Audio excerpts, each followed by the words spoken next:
Welcome to the Counselling Armchair, hosted by the Counselling and Psychological Services at RMIT University. The Counselling Armchair is recorded on the lands of the Wurundjeri people of the Kulin Nations as the traditional owners of the land. This podcast aims to help you manage your university life so you can be at your best. We will be sharing with you tips on student life here and ways to enhance your mental well-being. Hello listeners, welcome back to the Counselling Armchair. Today's topic is one that I'm sure all of you will relate to and will probably have struggled with at some time or another. And speaking of time, that is actually our topic today, time management. Friend or foe, it is something we all need to be able to do well, especially when you're studying. And here to talk with us about time management is our special guest, Plia. Hello, everybody. Hi, Plia. Welcome to the Counselling Armchair. So great to have you here. Thank you for having me. Yes. Well, let's start with an introduction and maybe, Plia, tell us what you do here at RMIT. Sure. Yeah, so I'm a clinical psychologist and I've been a proud member of the RMIT Counselling and Psychological Services in one way or another since 2017. Yeah, so quite a long time now. Yeah, so I guess in a way I'm an ear for hire and have been for quite a long time. Oh, thank you, Plia. And also we should say that you are one of our presenters for the time management webinar that we run. Absolutely. I run this in tandem with another counsellor named Lyndon Medina, who is a bit of a guru in this space. So do come along to that if you see that advertised. Yeah, fantastic. Well, as we are here to talk about that today, can you tell us a little bit about what is time management, Plia? Sure thing. So I think lots of definitions have been floating around for time management in the literature, but I think what most of them would have in common is what is referred to, I guess, a cluster of behaviors or a bunch of techniques that facilitate productivity, and a byproduct of that would be also alleviating stress associated with doing a bunch of work that you have limited time to do. Right? Oh, so true, so true. Yeah. Yeah. So, but it is also helpful to kind of remember what time management is not, or what it will not provide. So, because, sometimes people do come into this with a bit of a preconceived notion about how they will be ruling the world after this, or, get all of this stuff done and be excellent at everything. But unfortunately, this doesn't promise excellence. What it does kind of promise is that people who do manage their time effectively feel that they have more control over their time and experience greater satisfaction with the work that they are doing. But it does not transfer, obviously, to better performance, right? So I guess we do need to remember that little tidbit. Yes. But definitely worth doing to experience all the positive impacts of just being less stressed about doing the work and being able to approach the work in a more meaningful way. Yeah, and having a bit of a positive relationship with the work that you're doing. You took the words right out of my mouth. I was actually just thinking that as you were describing it. It is about learning to have a different relationship with time management or with time. Absolutely. Absolutely. We do need to build a bit of a relationship with it because we inherently do not have one. Yeah, right. Yeah, right? Okay. So it doesn't come naturally to us, right?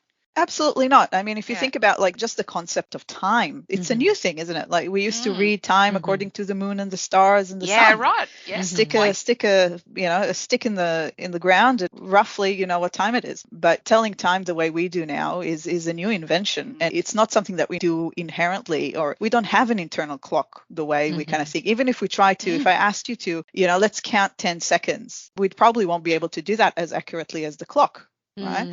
And in addition to that, we all know how time feels differently in different situations, right? 100%. Yeah, I just was reflecting the other day because I've got concert tickets coming up. So I was reflecting on my first ever live concert, which was my favorite band. And the only reason I knew time had passed was because my feet were so sore from standing and dancing. But I had no idea that 3 hours had passed until I looked at my clock, right? And the opposite of that, when you're sitting at the doctor's office waiting for an outcome you're worried about, you're 15 minutes early, that time could not move slower, right? So we do not have an inherent kind of way of telling time.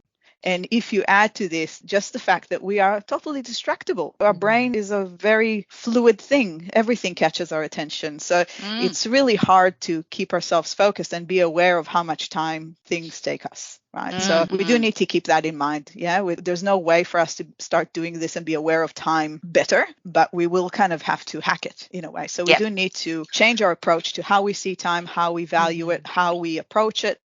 I guess the mastery is mastering ourselves rather than the time that will flow, whether we want it to or not.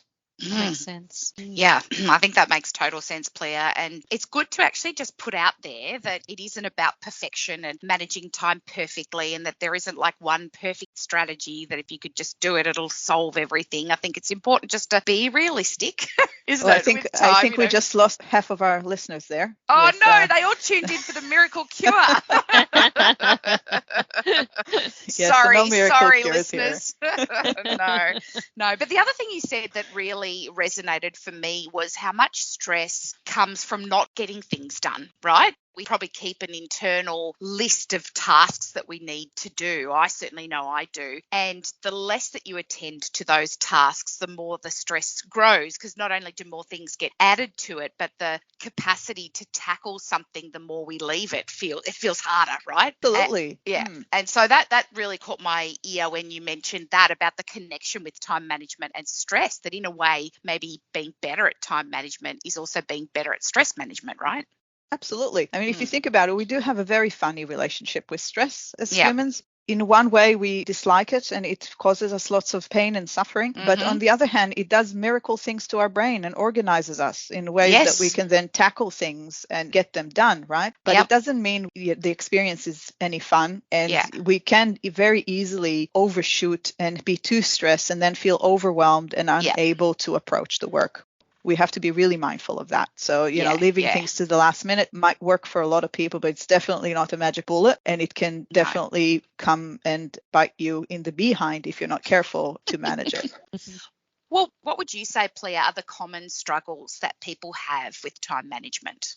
Well, I think what we kind of see most often are basically people running out of time. Right. So not considering correctly or not calculating correctly how much time they have to do an assessment. Right. And people, I guess, would often struggle with assessing how long a task will take. We do tend to underestimate or overestimate. We're just, again, not very good timekeepers. We just don't have that brain function to do that. We're not synced in with the clock in a way. Another popular problem is distractibility, or just attention shifting from one thing to another and just losing track of what you've got to achieve.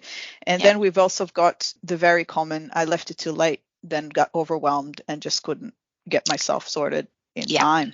So these, I think, are the most common presentations that we do see in our work with students. But it's all very, everybody struggles differently. So there is lots of variation to what we kind of come in contact with. Yeah, that's true. It's almost like what you're saying is finding the right level, like both with stress, like what you said before about like a bit of stress is actually an amazing miracle, miracle drug. Yeah. Miracle drug, right? But if we have too much of it, it's the opposite of that. It's really damaging. And it's like, how do you find that right level? And I think it must be the same with time management as well. Like it's finding something that works for us and knowing ourselves well and what our particular struggles, that everyone's going to have maybe a different thing that they struggle with time management, and that is maybe what they want to work on, but it's not necessarily saying everyone has to do it all the same way. Absolutely. The only thing we can do is try a bunch of different things, try a bunch of different strategies and figure out what works for you. Right? Yeah. It's like anything else in the psychological world. If there is no buy-in, if it doesn't work for you, if it's not right for you, it's just not going to happen. Right. So it is about the invitation, I guess, is please, like, don't take what is in here or in this podcast as gospel. Right. Just try it. But if these tools are not right for you, there are so many more. Right. We can't possibly cover everything in the amount of time that we have. So just if you can take this as a bit of an opening and a bit of an invitation to try out some stuff. Yeah, please do try. Yes. Yep. That's good advice. And as you talk about the different common struggles people have with time management, it brings to mind, to me, fundamentally, we all have different concepts of time, even historical, right? Like how we grew up viewing time, utilizing time. And that is something we probably bring to our studies or our approach to tasks as well. As you were talking about that earlier, I remember like having a conversation with a client here about when we think about time with regards to deadline, it's such a vast ocean, and we're in that ocean and we're treading water. But then you notice that, at some stage with that kind of ocean, you're not really treading anywhere. You're not swimming anywhere. You've got to make yourself move towards somewhere. But this ocean of time gives us such a misperception of how much there is to play with, to use. Yeah, absolutely. And this is a very common thing that we hear from students. The less busy they are, the less gets done. Yes. And in a sense that, there's always that promise that next time I'm going to start early. Yeah. And then, that you start trying to do the assessment early, and then you kind of go, maybe I'll be smarter tomorrow. Or I'm not quite sure how to begin, and just, it's uncomfortable to sit with, so I'm just going to leave it, right? And we just do end up leaving things to the last minute because, it is uncomfortable. There is the organization, I guess, of our brain is not there because we're not stressed enough to do it. And it's just, it feels like there's nothing to hold on to, as in, a thread to start with. So yeah, very common thing for people to be feeling. So yeah, welcome to humanity. Hey, not wonderful. So true. We're not a very productive bunch, are we? Yeah. Well, what would be some of the reasons that we struggle with time management? Why do we struggle with it? I think, again, because we don't understand time correctly, we can't really, it's not something we can hold on to. It's not something that we can construct in our head and kind of say, this is how much I've got. Also, like we said before, that people do tend to underestimate or overestimate. We're just, again, not good timekeepers, not good time assessors. So this is all fertile ground for lots of mishaps, in a sense. We just don't do this very well. So yeah, I think those are the main kind of difficulties. And also there is a sense of, what can I do to plan my time? But when we start doing that, if we don't have a clear plan, a clear guideline, clear tools to use, we just end up feeling overwhelmed because there is so much. So if we don't kind of have an organizing concept, right? We tend to get lost in it because we don't know what to pick up, what tool to pick up and when. So that is also kind of helpful to remember. But it's also, again, helpful to remember that it doesn't start with time management. Yeah, time management is a bit of a band-aid, but it's not going to help or change anything if you haven't thought about, why are you doing this? Why are you taking on time management for? What's the reason for this? What kind of relationship are you going to have with what you're tackling? Right? Because if you don't if this matters to you, right? And if you don't prioritize it correctly, no amount of time management is going to save you at the end, right? So particularly if we talk about things like, studies, yeah? If you don't totally embrace being a student, if you don't prioritize going to class and being present, if you don't prioritize your studies over work or fun or whatever it is that comes first, you're not going to save yourself in the last minute with some time management tactics. So I guess this is an invitation to anyone listening to kind of explore a little bit the origins of why you're here. Why are you doing this? And what kind of commitment are you taking on? And literally look at it as a relationship that you're starting with whatever task you're doing, whether this is work or uni. What are your commitments that you're taking on?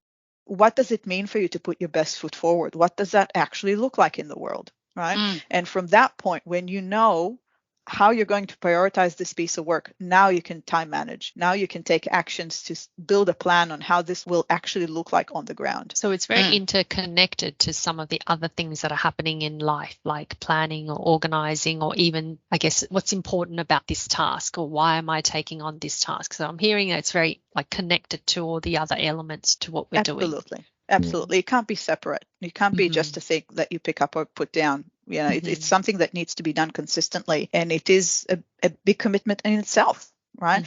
But if you don't know why you're doing it, well, guess what? You're not going to do it. So true. So true. And I think what you said resonated for me as well, in terms of you can manage the heck out of the time that you have. You could set up a spreadsheet that says, every hour of every day, 7 days a week, I'm going to work out exactly what I'll be doing. I'll plan ahead and I'll mark it all in a calendar, and it'll be down to the minute what I'm doing. I'm managing the heck out of my time. But that will be completely useless unless, as you said, there's a buy-in, but also unless you know what you're going to do in those times. Yeah, you actually commit to doing it. Right. And knowing yourself. Like, I used to find, for me, what worked was I had to start with something easy. Like, if I was starting to tackle an assignment or something, for example, first of all, I couldn't just say, 7 o'clock on Monday, I'm going to do my assignment, because that was too broad a thing to say, right? I would just not know where to start. But I'd go, okay, what am I going to do first? Like, let's say I've done the reading. I'm going to write the bibliography. And I always started with the bibliography, because that was just a typing exercise. That was just, here's my list of the, I needed to be there. And, there was, so I was certainly grateful for the fact that I'd already typed it up by the time I got to the end. But it was like starting with that easy task, just to gently, put my foot in the water and adjust to the temperature, and then, be able to keep going. So it's knowing what you're going to be doing in that time as well. That's absolutely integral to time management too. Absolutely. Yeah. And I think that ties in really nicely to, what we said at the beginning about how overwhelming it is to start stuff. And, how you if you don't have something to pull on right off the bat, you're very likely to just not do it. Right. And I think there is a very good explanation for that. There's a very good science backing for this. And this is what stress does for us in a way that it organizes our brain. And it's like when your brain is stressed, you can only focus on one thing. That's what allows you to do things at the last minute, right? You're just so focused, razor focused, and you can't see the whole assignment. You can just see the first question, the first item that you got to achieve, whether it is, this first piece of reading that you need to do, or writing the first paragraph, just one foot in front of the other. Stress magically does that for us. So if we want to replicate that when we're thinking about time management and starting early, we really have to think about this in this way. How do I avoid overwhelming myself with a task that's too big, with something that's going to make me think, I'm going to be smarter tomorrow, I'm going to know a bit better tomorrow? No, we need to start with something that we know how to do today, that our brain's not going to go, sorry, I'd rather go clean the toilet. I know how to do that, right? So we need to give ourselves something concrete to focus on, one step at a time, something really, really small that you can complete really fast, to just give yourself that sense that you're not treading water, that you're actually moving. That's right. I'm moving. Yeah. Which makes me think that procrastination must play a pretty big role here. Would you say, Plia? Like, how do you think, what's the relationship between procrastination and time management? Well, you are talking to the biggest procrastinator on the block, so I can I might fight relate. You for that title. We're kind of all in that boat somehow, I'm sure. Yeah, I think people do beat themselves up for procrastinating, but we have to remember procrastinating is human. It's natural. We as a species, we're not really motivated to challenge ourselves or to feel discomfort. If anything, we're motivated to do the opposite. We're, to run away from things that are uncomfortable. So, if you are seeking to feel uncomfortable all the time, well, seek therapy, because that doesn't sound right. Because maybe you're a bit of a masochist. That's right. There's something off about this picture. We do seek to, and this is again normal and fine, right? Humans in the olden days when we were living in caves, we weren't doing higher education. That's, we'd hunt and gather and run away whenever we hear a noisy sound, right? So definitely we're an avoidant species. That's what we kind of are. And procrastination is your brain kind of going, I don't like this. This is uncomfortable. Can we do something else, please? Right. So it's natural and it's adaptive, but sometimes it can become really debilitating, and it can really take away any progress. Right. So we do have to be really, really careful about how we manage our procrastination, how much gateway we give it, and how much access we allow for it, because it can be really hazardous to our health in ways. So, but it is very, very human. So please don't hate yourself when that happens. Don't punish yourself for it. It's just, you're doing something hard and your brain doesn't want to do it anymore, and that's okay, right? But we have to kind of gently bring ourselves back to doing the assessment until it's done. So, yeah. Yep. Absolutely. Yeah, I don't think anyone enjoys sitting down to study and doing an assessment, even if there are times where you do get absorbed in what you're doing and you're like, oh, that was really interesting sort of thing. Overall, as you said, we'd rather be watching Netflix or having a delicious dinner or hanging out with friends. Like, that's just natural, right? Absolutely. And the funny thing is that most people you speak to recognize the flip side of procrastinating. Whatever you are doing when you know you should be doing something else doesn't feel great either. Yeah, right? That's true. And people tend to, lessen the price. Or not mind the price that they're paying for procrastinating. Yes. But, even if you're watching the movie that you wanted to see for the past 5 years, if you've missed watching the Titanic the first go, and you really just want to catch it on Netflix now, and now you're watching it instead of doing the assignment, you're going to have to quiet that little voice inside of you that tells you should be doing the assignment the entire time the ship is sinking, right? That's you're going to get absolutely no enjoyment whatsoever of the ship sinking. So we do kind of have to take that into consideration. And no offense to the Titanic at all, but it's a good movie, but it is. But you probably shouldn't watch it. Yeah, that's 3 hours that you might better use. Absolutely. There's an urgency to that too when we procrastinate with certain other activities. Yeah. I'm also wondering, though, on the other hand, how time management serves us, or whether it does.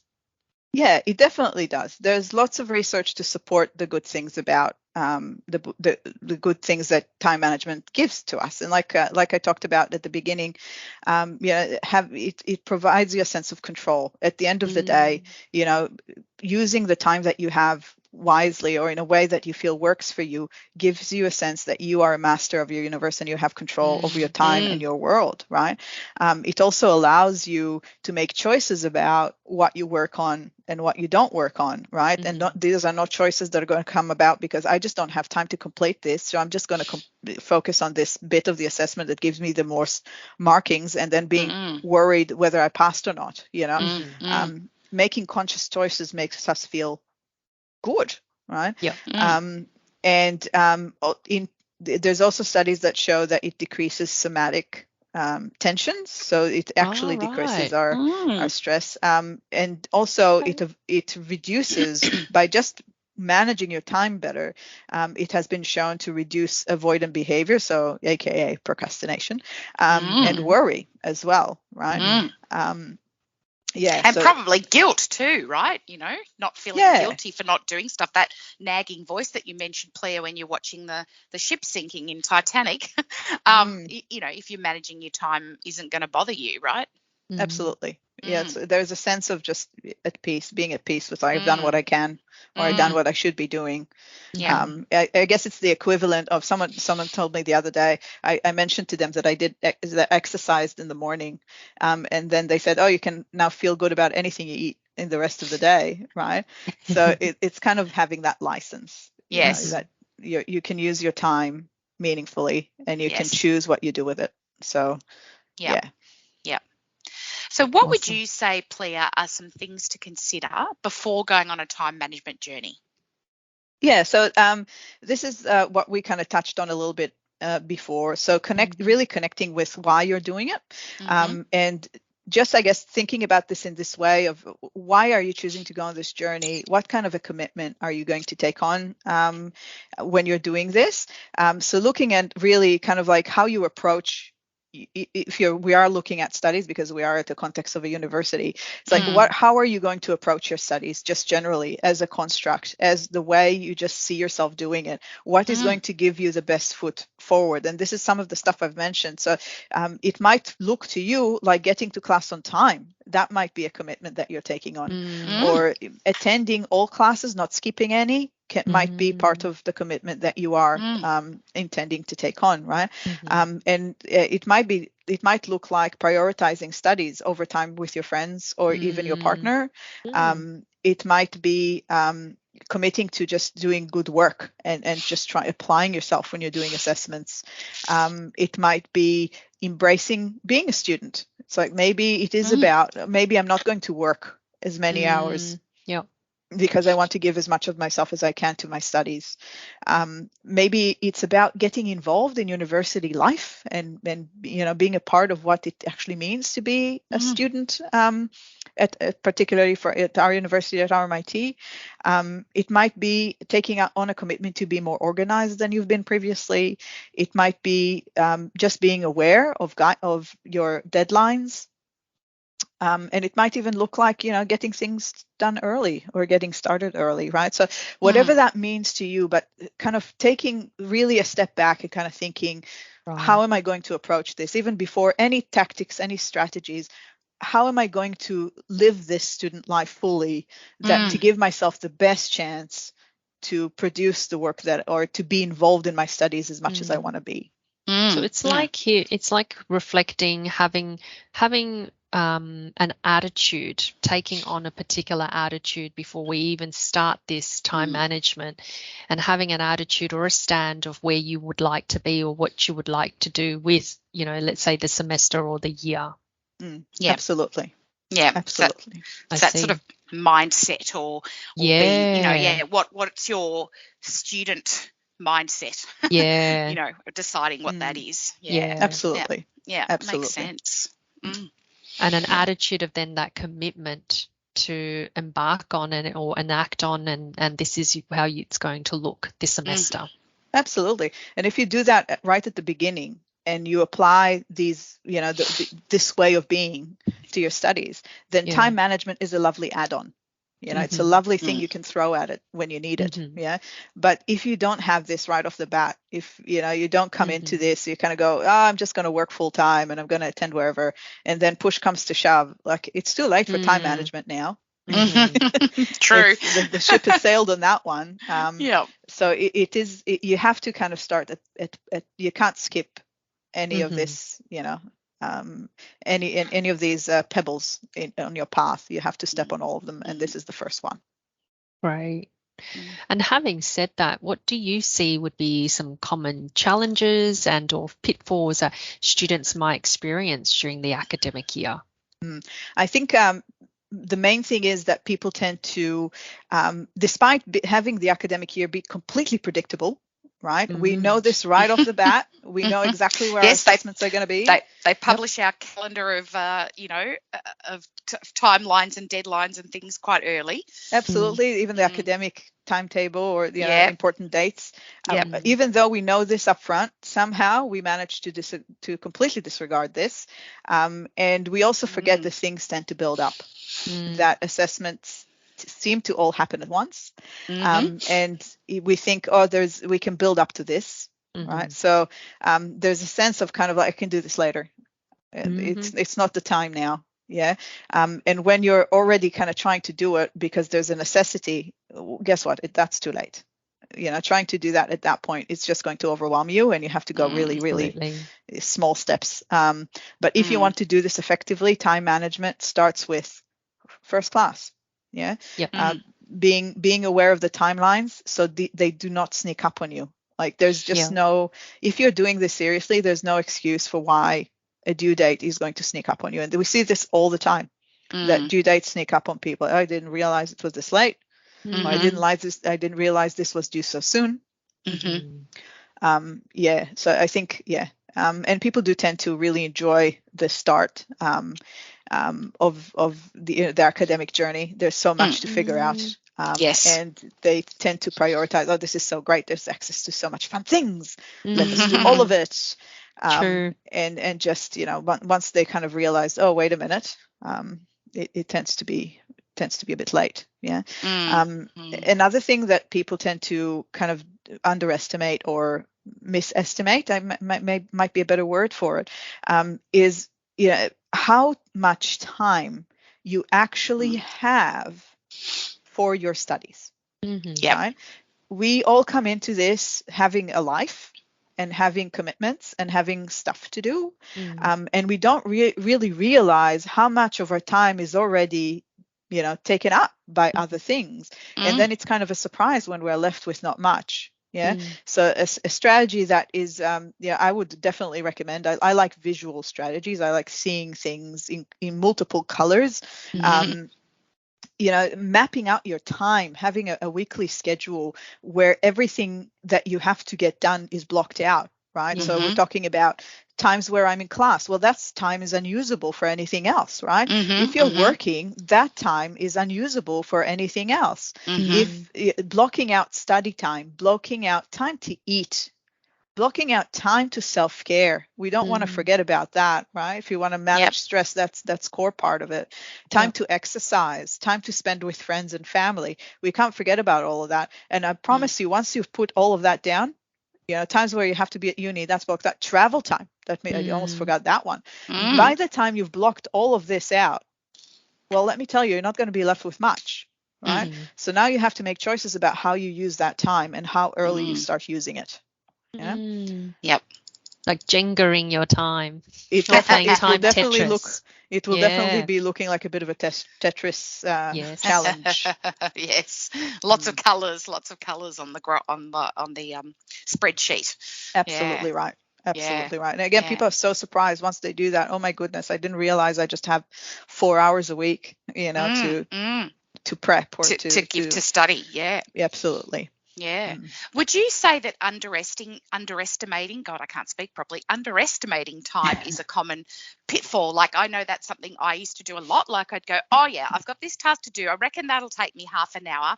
Then I'll do these 5 other things, which will take me 10 minutes each. And I'll get the whole thing knocked over in about 2 hours. And of course, 2 hours in, I'm still on the first thing that I started and nowhere near finishing it. Is this a common thing that people do? Oh, yeah. I think you're as human as the rest of us there. Yeah, we definitely do that. We do that. We do underestimate. Again, we have no real clear sense of what time is. So how can we even imagine how long something's going to take? Right.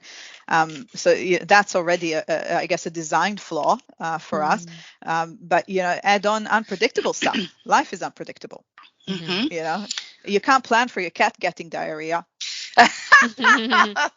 That's true.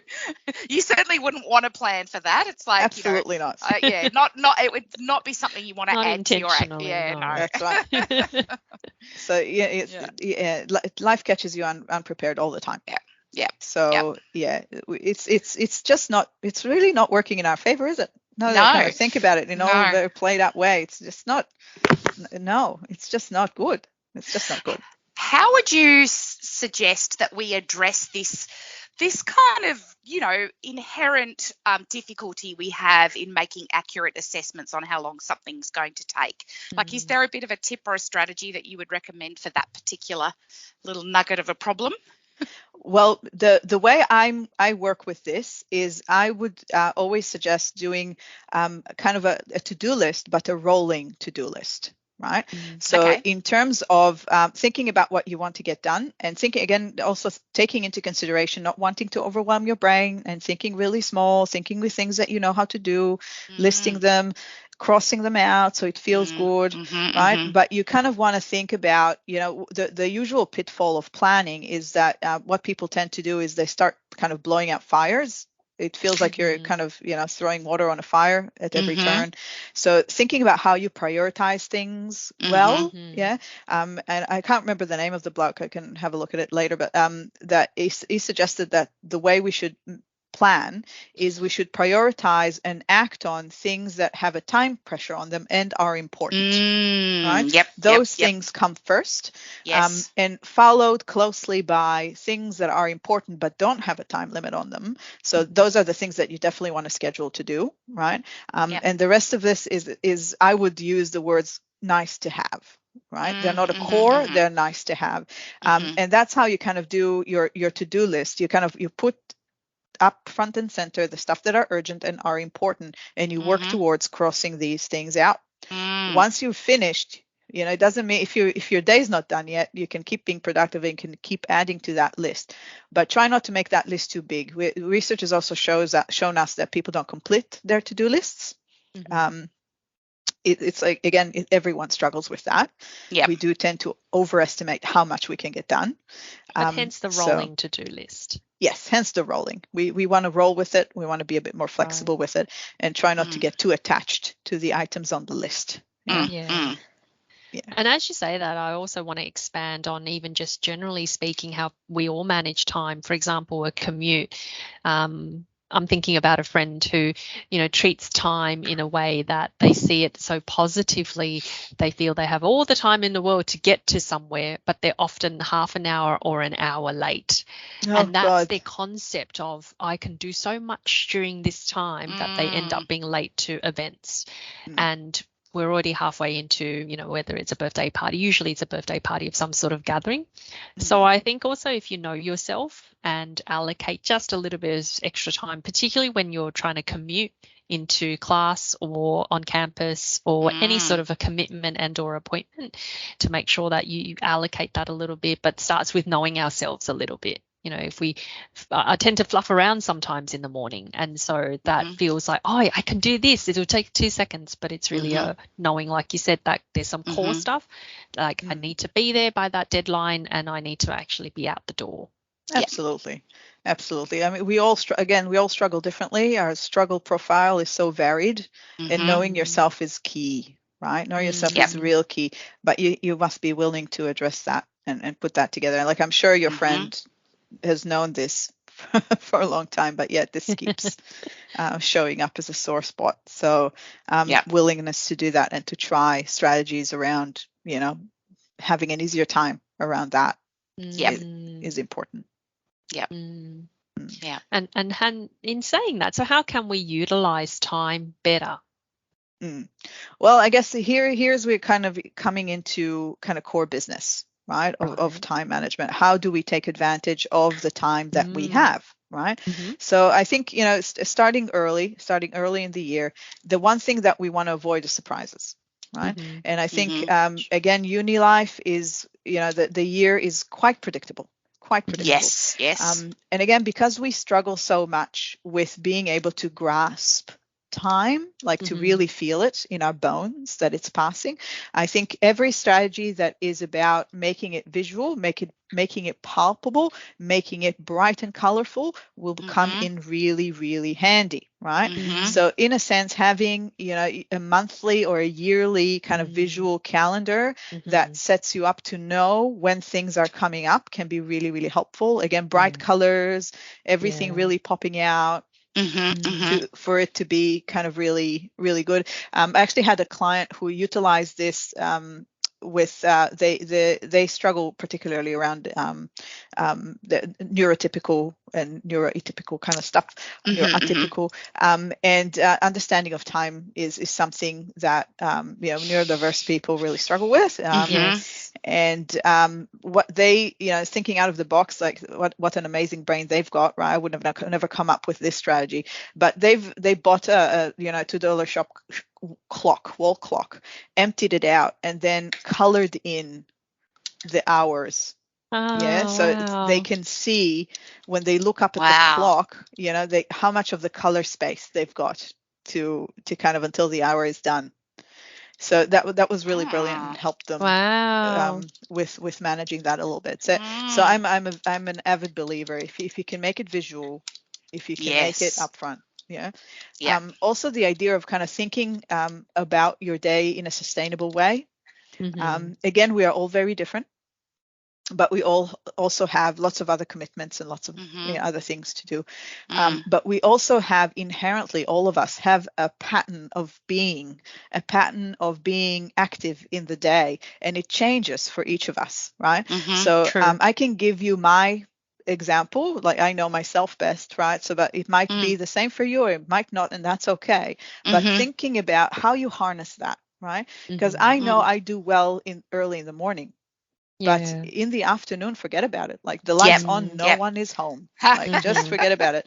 So utilizing my mornings becomes really important. So if I can clear the morning ups for study, if I can change my work schedule to work in the afternoon, it will really be a strength for me and sustainable throughout the year. And you have to do this stuff early, right? Like you don't want to be, when exams are coming up, sorry, boss, can I please change my work schedule to be in the afternoon because I study well in the morning? Like they're going to say, haha, probably not.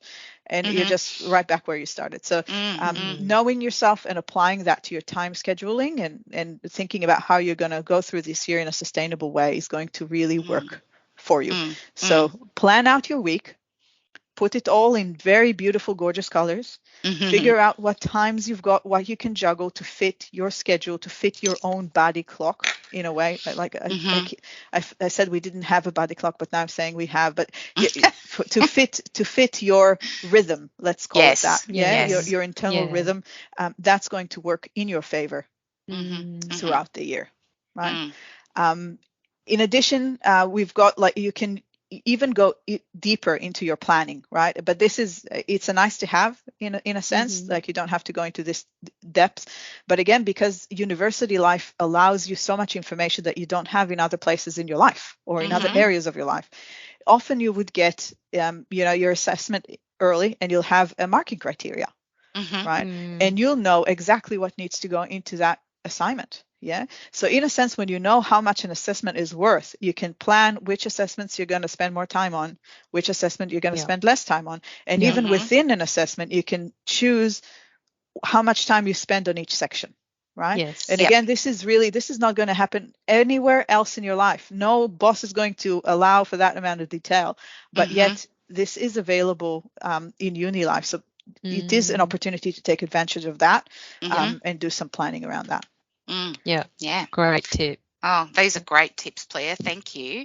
You mentioned you do, and you succeed. Plia, you mentioned earlier that people with, who might be not neurotypical, sorry, often experience attentional difficulties, like, have more perhaps difficulty with attention than others. Do you think that those people particularly struggle with time management? Like in what ways? I know that's a big, we could probably do a whole podcast episode about ADHD, for example. But what are some of the things you've observed that might sort of get in the way of time management for people with, say, ADHD?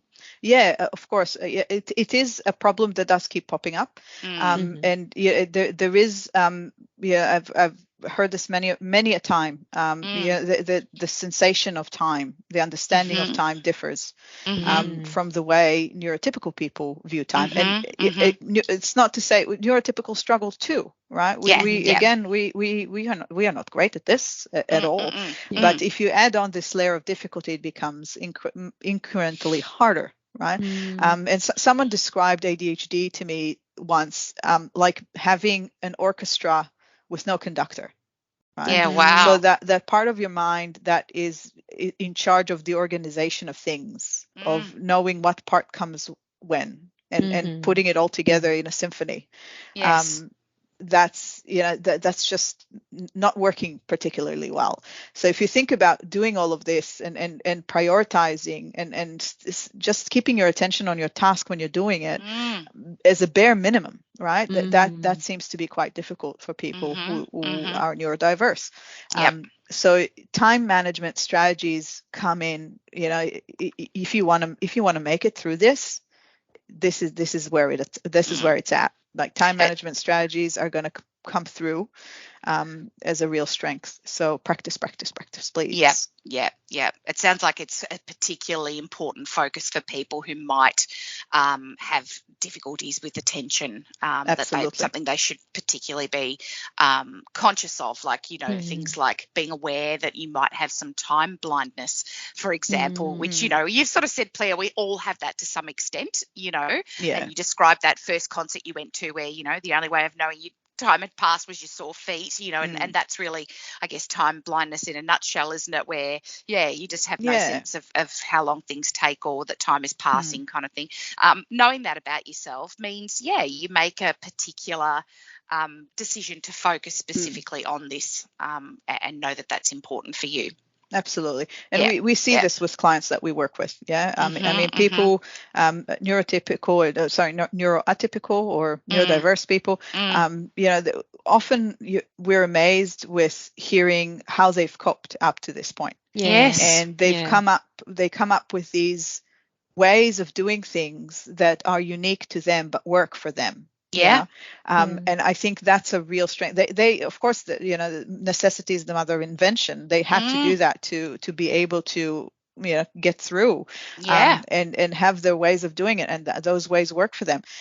Yeah, and I think we need to learn from that. We really need to, us neurotypical people can be inspired by those, just knowing yourself that well, that this is an area I struggle with, and I need, added, reinforcements. It is so valuable, so important, and figuring out what works for you and sticking with it, and fine tuning it as you go, as you move, is really, it's a huge strength. So we I think we can all get inspired by that, and hopefully apply some of that. Absolutely. I understand, as you were talking about this earlier, about inattentiveness. I know neurodiverse people will have inattention, but neurotypical people also struggle with inattention. Absolutely. So what impacts on us being inattentive? Absolutely. And again, our mind is built to be inattentive. It's right. In terms of being surviving in the wild, you have to be open to be distracted. When you're doing something and you're busy looking at the beautiful flower, you need to be able to manage shifting your attention really quickly to the lion that's coming to eat you. Right? People who didn't do that died really quickly. They didn't get to have children, right? So we can't sell this property short. Our ability to keep our attention on a task is it's hard for us. It's hard for us. So naturally we are distractible. And that's for each and every one of us. And I think we all notice this. Like, we can do, maybe 20 minutes hard focus, and then our mind goes, I really would like a cup of tea, or I really need to go to the toilet, or what's that notification I've got on my phone? Something novel catches our attention. Absolutely. And that's not our fault. That's how we are designed, right? But for people who are not neurotypical, that becomes even harder, because there is no the ability to just stay focused is either like hyper focused, so it's just way too much for way too long, or it's just you just can't. It's like trying to see, I hope I'm giving this a good metaphor, but it's like it's trying to see the whole picture by using binoculars. You can only focus on one thing at a time, but the entire picture there, so you're kind of looking for it to kind of get, what am I looking at? What am I looking at? Trying to assemble the pieces in that way.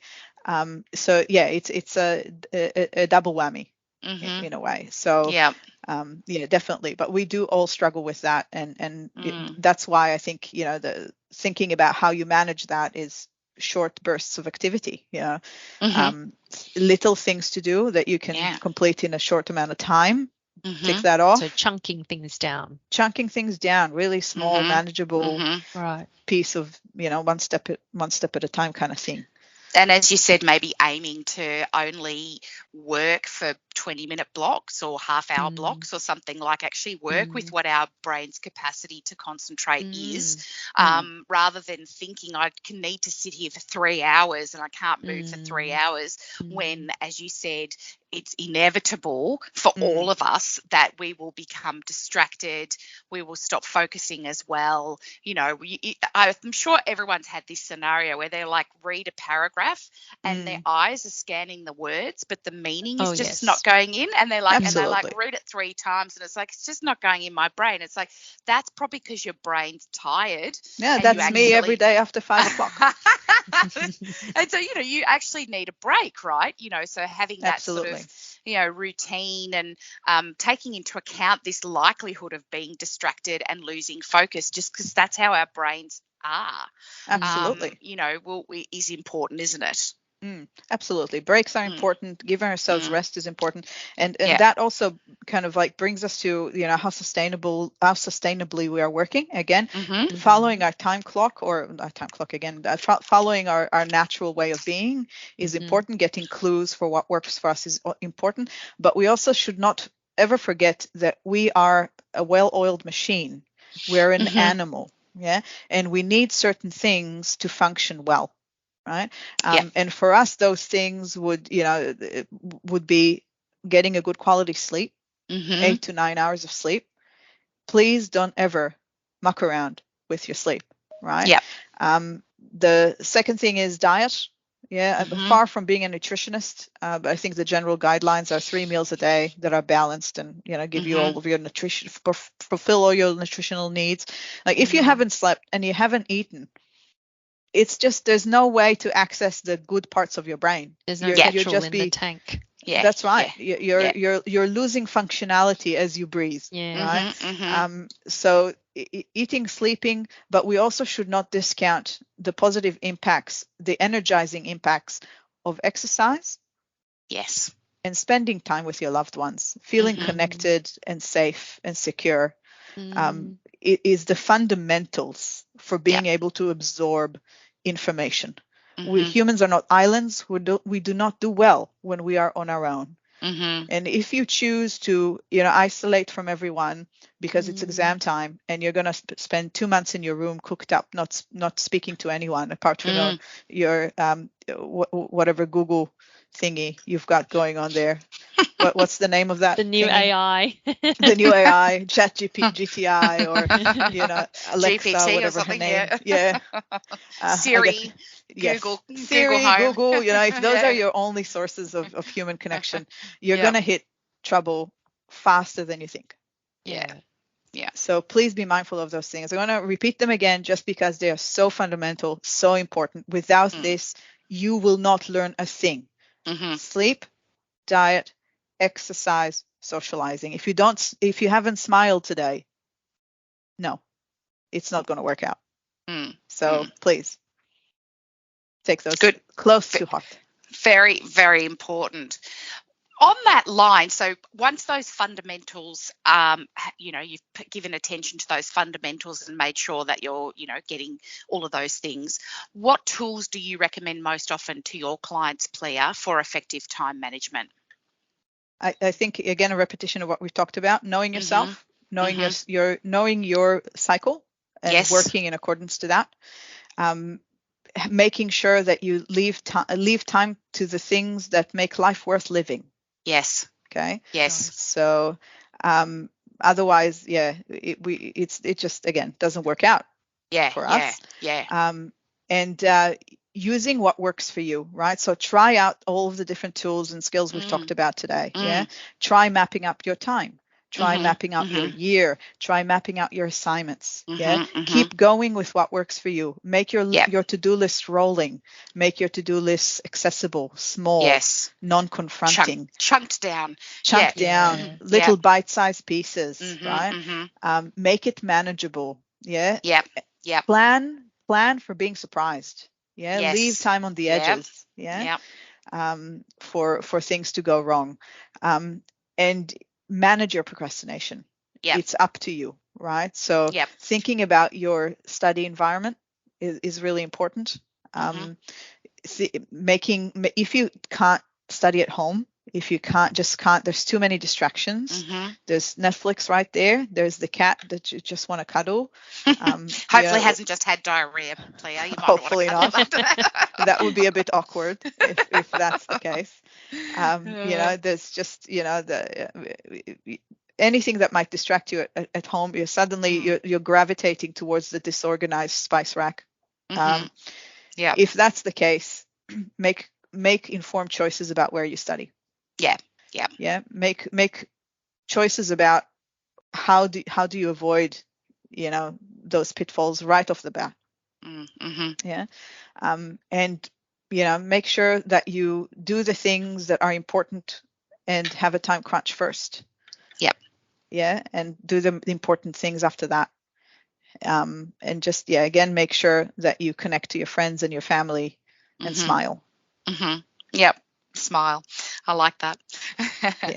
So it sounds like what you're saying is plotting out your time, like you mentioned, with the graph and the colors. And so, when are my study blocks and what are realistic ones, then use that rolling sort of prioritized task list, cross things off. I used to love it. I used to do it with a red pen or a texter just so it looked extra obvious that I'd finished it. Like, oh, yeah, I finished this. It's such a good feeling. Yeah. Tick, I've done it. Yep. You know, some of those things. And maybe also what you said earlier about working in sort of shorter blocks with lots of breaks. So, you know, in that way, like many of us talk to clients about the Pomodoro technique, which is essentially, it's a weird name. I think it was named after the tomato timer that the person was using that came up with this idea. Right. It's in the shape of a tomato, Pomodoro being the Italian word for tomato. But basically the concept is, you know, set a timer on your phone for 10 minutes, 8 minutes, 5 minutes, 15 minutes, whatever sort of time frame, and so that an alarm goes off. And if you are engaged in what you're doing and you want to keep going, you can reset the timer for another 10 minutes. But if you just haven't been able to get into it, then it's like get up, move around, get a drink of water, come back, reset, try again. And you know, it's knowing I only have to do this for 10 minutes or 20 minutes or whatever, maybe gets around that hedonistic side of ourselves, that pleasure-seeking side of ourselves that says doing work is uncomfortable and unpleasant, therefore I'm naturally inclined to want to avoid it. But if I know that I only have to do it for 10 minutes, then I can hang in there. And then maybe you sort of slowly catchy monkey, as they say, where you sort of trick yourself a little bit and you actually get hooked into it because you start to engage with what you're doing, and then you might find that you actually then can sort of stick with it. Yeah, absolutely. And it's very rewarding. Yeah, when you cross the stuff. It's like playing a video game. You have to kill. You know. Yeah. I'm on the next level. Or whatever. Yeah. Well, we can also reward ourselves with things too. Yeah, true. Absolutely. I'm all for rewards. Yeah. Yeah. Absolutely. And we can always have, you know, draft plans, draft timetable, or draft schedule. You know, these are things to be reviewed. They're not things to be set concrete. Yes. And perfectly. Absolutely. Yeah. Absolutely. Yeah. So don't be caught out. Plan ahead. Know what's coming. Yeah. And but be flexible. Roll with it. Yeah. Be flexible. Expect things to go off the rails because they probably will. Absolutely. Yeah. There will always be a cat that's, you know, that has a sore tummy, and oh dear, the cat hasn't been eating its whiskers. It's had eaten something else. Yep. And what else do you hope our listeners will take away from today's episode, Plia? Well, I guess the main point that I do wish for people to take away from this is that this is not easy. It doesn't come natural. We are not naturally good time managers. This is a lot of work. And if you are if you're taking it on, you know, take it on seriously, commit to it. Because, you know, we all know when we do something halfway, no one's going to pay you for that, for a job half done. Yeah. But also be kind to yourself, because you can't be perfect when we're not perfect at all. And it's important to treat ourselves kindly when we fall off the wagon, when we miss something, when today just didn't go well. And remember that we're all in the same boat together. We all struggle with this stuff. And none of us is really kind of perfect. So if you can take that's for sure with you in your back pocket to reflect on, I think, we're starting off at a good point. And please don't forget to eat, sleep, socialize, and play with that cat. Even play with that cat. Don't feed them your food. No. Great. Well, thank you, Plia, for your generous time today. Well, here we go. Maybe some cheesy puns coming. Thank you for having me. I'm sure we will all take the time out to practice these strategies and manage time well, so that we can all get ahead of time and not do time. Like I said, all these puns are coming out. Don't quit your day job, Yvonne, right? Love with it. All these puns. No, I think they're great. Look, that's enough for me. But no, honestly, thank you again for for taking the time and actually talking through us with all your strategies, and also ensuring that, none of us are perfect with managing the time, getting ahead of time.